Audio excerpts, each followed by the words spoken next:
Erim menga xiyonat qilayotganini qanaqa aniqlasam bo'ladi? Oldinlari men bilan ko'p jinsiy aloqa qilardilar. Hozir menga umuman qaramayaptilar deb savol berishibdi.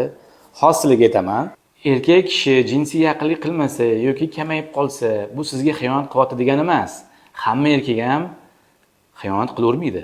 Buni sog'lig'ida muammo bo'lishi mumkin. Bitta narsani tushuninglar ayollar. Bu sog'lom erkakning sidyuli ko'rinishi, ya'ni sidyu qopi, prostata bezi, buni orasidan sidyul o'tadi.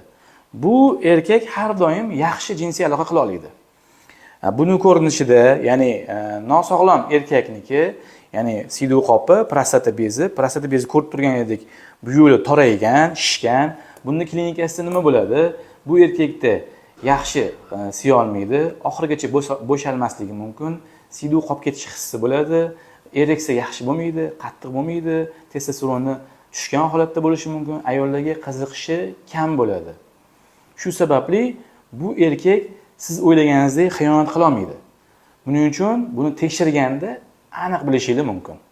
Buni davolasagina oldingi hayotga qaytadi albatta. Agar ayolingiz sizdan shubhalanayotgan bo'lsa, bu videoni yuborib, uni tinchlantirib qo'ying.